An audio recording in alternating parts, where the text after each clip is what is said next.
నమస్తే, welcome to our channel. నేను ఆదిత్య.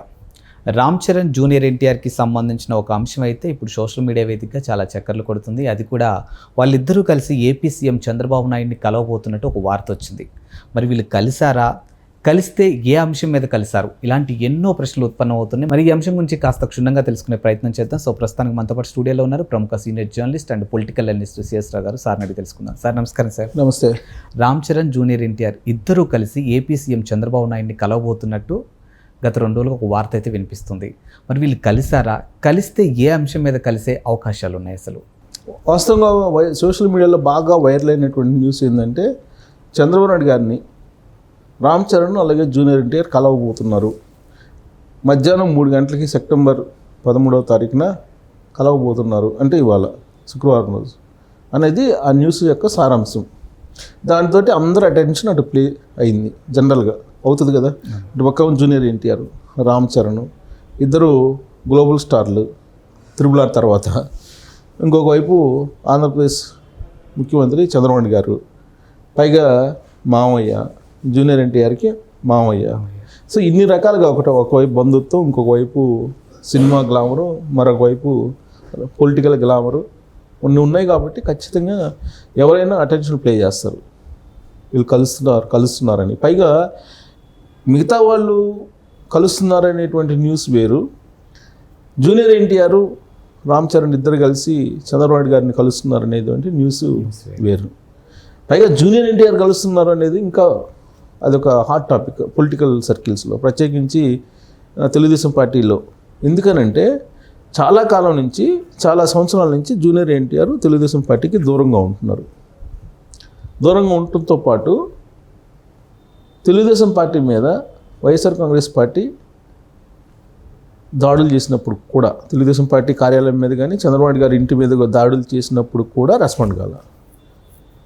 ఒక్క భువనేశ్వర్ గారిని అసెంబ్లీలో ఆమె శీలాన్ని శంకిస్తూ ఈ వైఎస్ఆర్ కాంగ్రెస్ పార్టీకి సంబంధించినటువంటి వాళ్ళు రెస్పాండ్ అయినప్పుడు అప్పుడు మాత్రం ఒక వీడియో రిలీజ్ చేశారు. అది కూడా రిలీజ్ చేసిన తీరు మీద, అంటే రిలీజ్ చేసి ఆయన స్పందించినటువంటి తీరు మీద తెలుగుదేశం పార్టీ వాళ్ళు చాలా అబ్జెక్షన్ కూడా చేశారు.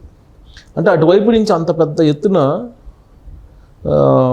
ఆరోపణలు చేస్తే, సొంత అత్తనే మేనత్ మీదనే నీకు అంత ఆరోపణలు చేసినప్పుడు ఆ స్థాయిలో రియాక్షన్ ఉండాలి కదా అనేటువంటి అభిప్రాయాన్ని ఆ రోజు తెలుగుదేశం పార్టీ వాళ్ళు వ్యక్తం చేశారు. కానీ ఆయన పెద్ద పట్టించుకోలే. ఆ తర్వాత అనేకం జరిగినాయి. చంద్రబాబు నాయుడు గారు నిరాధారమైన ఆరోపణలతోటి అరెస్ట్ అయ్యి రాజమండ్రి సెంట్రల్ జైలుకి వెళ్ళి 53 రోజులు ఉన్నప్పుడు కూడా జూనియర్ ఎన్టీఆర్ రెస్పాండ్ కాల. అందుకన్నా మేజర్ ఇన్సిడెంట్ ఏముంది ఫ్యామిలీకి సంబంధించి, సో అప్పుడు కూడా రెస్పాండ్ కాలేదు. సో దీంతో తెలుగుదేశం పార్టీకి జూనియర్ ఎన్టీఆర్కి బంధం తెగిపోయింది అని ఫిక్స్ అయిపోయారు తెలుగుదేశం పార్టీలో ఉండేటువంటి వాళ్ళు చాలామంది. ఇంకొక వైపు ఏంటంటే, కొడాలి నాని అలాగే వల్లభనేని వంశీ వైఎస్ఆర్ కాంగ్రెస్ పార్టీలో ఉన్నారు. వాళ్ళిద్దరూ జూనియర్ ఎన్టీఆర్ ప్రతిష్ఠించినటువంటి పొలిటీషియన్స్. వైఎస్ఆర్ కాంగ్రెస్ పార్టీకి ఇండైరెక్ట్గా సపోర్ట్ చేస్తున్నారు జూనియర్ ఎన్టీఆర్. పైగా జూనియర్ ఎన్టీఆర్ మామ వైఎస్ఆర్ కాంగ్రెస్ పార్టీలో ఉన్నారు, సొంత మామ. కాబట్టి జూనియర్ ఎన్టీఆర్ తెలుగుదేశం పార్టీకి అన్యాయం చేస్తున్నాడు, ఆంధ్రప్రదేశ్కి అన్యాయం చేస్తున్నాడు అనేటువంటి అభిప్రాయం చాలా బలంగా వెళ్ళింది. దాంతో అసలు జూనియర్ ఎన్టీఆర్ గురించి లాస్ట్కి తెలుగుదేశం పార్టీలో మాట్లాడుకోవడమే మానేశారు. అప్పుడప్పుడు చంద్రబాబు నాయుడు గారు మీటింగ్లకు వెళ్ళినా అప్పట్లో ఎక్కడన్నా ఒక హోర్డింగ్ కనపడేది. ఆ హోర్డింగ్ కనపడంగానే తెలుగుదేశం పార్టీ క్యాడరు ఆ హోర్డింగ్ పెట్టిన వాళ్ళని కొట్టేవాళ్ళు, దాడులు చేసేవాళ్ళు. అంతకుమించి జూనియర్ ఎన్టీఆర్ దూరంగా ఉండేవాళ్ళు. జూనియర్ ఎన్టీఆర్ దాదాపుగా కొన్ని సంవత్సరాల నుంచి తెలుగుదేశం పార్టీ కార్యక్రమాల్లో కానీ, తెలుగుదేశం పార్టీ యాక్టివిటీస్లో కానీ, తెలుగుదేశం పార్టీకి సంబంధించినటువంటి వ్యవహారాల్లో కానీ ఎక్కడ కూడా తన ప్రమేయం కనిపించట్లా, తన ఇన్వాల్వ్మెంట్ లేదు. అంటే పార్టీతోటి అసలు సంబంధాలు లేదు, తెగిపోయినాయి అని చెప్పి తెలుగుదేశం పార్టీ ఫిక్స్ అయింది. ఇలాంటి సందర్భంలో జూనియర్ ఎన్టీఆర్ ఫ్యాన్స్ మాత్రం తెలుగుదేశం పార్టీలో ఉన్నాడు జూనియర్ ఎన్టీఆర్ అని చెప్తూ ఉంటారు. కానీ అది పెద్ద పట్టించుకోరు ఎవరు తెలుగుదేశం పార్టీలో. పైగా ఇప్పుడు 2024 ఎన్నికలకు ముందు లోకేష్ గారు యువగళం పాదయాత్ర చేసిన తర్వాత లోకేష్ గారు తెలుగుదేశం పార్టీని నిలబెట్టగలరు, తెలుగుదేశం పార్టీకి ఆయన ఒక వెన్నుముకగా నిలిచారు, యూత్ని ఆకట్టుకోగలిగారు, రాటు తెలిపారు నాయకుడిగా, క్లాస్ కాస్త మాస్ లీడర్గా మారారు, చంద్రబాబు నాయుడు గారికి ఆల్టర్నేటివ్ దొరికారు అనేటువంటి అభిప్రాయంతో తెలుగుదేశం పార్టీ ఇవాళ ఉంది. పైగా లోకేష్ గారు తెలుగుదేశం పార్టీ గెలుపు కోసం 2024లో చేసినటువంటి ప్రయత్నం ఏదైతే ఉందో ఆ ప్రయత్నం ఖచ్చితంగా తెలుగుదేశం పార్టీని నిలబెట్టగలరు భవిష్యత్తులో అనేటువంటి ఒక అభిప్రాయానికి వచ్చారు. అప్పటి వరకు ఉన్న అభిప్రాయం ఏంటంటే తెలుగుదేశం పార్టీకి ఆల్టర్నేటివ్ ఎవరు అనేటువంటిది మాట్లాడుకునేవాళ్ళు తెలుగుదేశం పార్టీలో.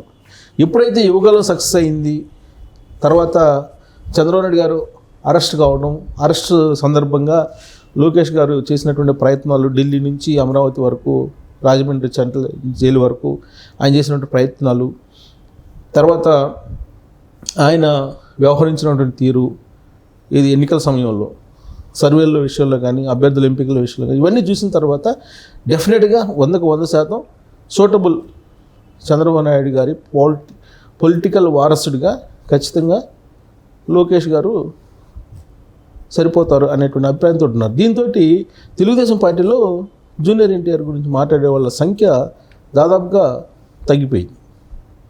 ఇలాంటి సందర్భంలో జూనియర్ ఎన్టీఆర్ చంద్రబాబు నాయుడు గారిని కలుస్తున్నారు అనేటువంటి ఒక న్యూస్ వచ్చింది. ఎందుకు కలుస్తున్నారు అనేటువంటిది ఒక ప్రశ్న. పైగా రామ్ చరణ్ తోటి ఇద్దరు కలిసి కలుస్తున్నారు అనేటువంటి న్యూస్ స్ప్రెడ్ అయింది. అయితే ఇటీవల కాలంలో వీళ్ళు చెరొక ₹1 కోటి విరాళంగా ప్రకటించారు విపత్తుకి. 50 లక్షలు తెలంగాణకి, 50 లక్షలు ఆంధ్రాకి, చెరొక ₹1 కోటి ప్రకటించారు. అందుకే దాన్ని ఆంధ్రప్రదేశ్ ముఖ్యమంత్రిగా ఉన్నటువంటి చంద్రబాబు నాయుడు గారికి ఇవ్వడానికి జూనియర్ ఎన్టీఆర్, రామ్ చరణ్ వస్తున్నారు, కలుస్తున్నారు అని చెప్పి న్యూస్ వచ్చింది. ఈ న్యూస్ని నమ్మడానికి అవకాశం ఉండే విధంగా స్ప్రెడ్ చేసింది సోషల్ మీడియా కూడా. దానికి మళ్ళీ అడిషనల్గా చెలవల పొలవలుగా ఏంటంటే దేవరా సినిమా రిలీజ్ అవుతుంది జూనియర్ ఎన్టీఆర్ది. కాబట్టి దేవరా సినిమాకి సంబంధించిన టికెట్లు పెంచుకోవడానికి తన మామయ్య దగ్గరికి వెళ్ళి మాట్లాడుకోవడానికి జూనియర్ ఎన్టీఆర్ ప్రయత్నం చేస్తున్నారు అనేది కొంచెం యాడ్ చేశారు masala. So Devara cinema release అవుతుంది, దాని డేట్ కూడా ఇచ్చినట్టున్నారు. సో నీకు తెలంగాణ ఆంధ్ర సీడెడ్లో ఎక్కువ కలెక్షన్స్ ఉంటాయి. అక్కడ కనుక బెనిఫిట్ షోకి అనుమతి ఇవ్వకుండా, టికెట్స్ రేట్లు పెంచుకోవడానికి అవకాశం ఇవ్వకుండా ఉంటే ఆ సినిమా తీసినటువంటి వాళ్ళు భారీగా నష్టపోయేటువంటి అవకాశం ఉంది. ఒకవేళ అంటే ఓపెనింగ్స్కి అనుమతి ఇవ్వకపోతే హిట్ అయితే ఎవరు ఆపలేరు. ఒకవేళ యావరేజ్ ఫిల్మ్ అనుకో, మొదటి వీక్లోనే కలెక్షన్స్ అన్నీ రావాలి. అవి రావాలంటే కనుక వీళ్ళు బెనిఫిట్ షోలు వేసుకోవడానికి, అదనపు షోలు వేసుకోవడానికి, టికెట్స్ పెంచుకునేదానికి అవకాశం ఇవ్వాలి. దాని గురించి చంద్రబాబు గారిని కలుస్తున్నారు జూనియర్ ఎన్టీఆర్ అనేది కొంత మసాలా యాడ్ చేశారు. సీన్ కట్ చేస్తే అఫీషియల్ ఇన్ఫర్మేషన్ ఏంటంటే వీళ్ళిద్దరూ కలవట్లేదు, దానికి సంబంధించి సీఎం ఆఫీస్లో ఎలాంటి అపాయింట్మెంట్ ఫిక్స్ కాలేదు, రామ్ చరణ్ గారు తన వ్యక్తిగతమైనటువంటి పనుల్లో, తన వ్యక్తిగతమైన షెడ్యూల్లో ఉన్నారు, దేవరా సినిమా ప్రమోషన్స్లో జూనియర్ ఎన్టీఆర్ గారు ఉన్నారు.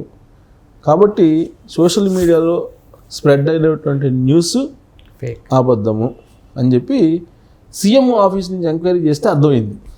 లేదంటే అప్పటి వరకు సోషల్ మీడియాలో నడుస్తుంది. కొన్ని మెయిన్ మీడియాలో కూడా జూనియర్ ఎన్టీఆర్ గారు అలాగే చంద్రబాబు గారు ఫోటో వేసి మా మాల్లు కలవబోతున్నారని చెప్పి పెద్ద ఎత్తున ప్రచారం జరిగింది. అదంతా కూడా కేవలం సోషల్ మీడియా స్ప్రెడ్ అయినటువంటి న్యూస్ తప్ప వాస్తవం కాదు అనేది మనం క్లారిటీ ఇవ్వచ్చు. Thank you.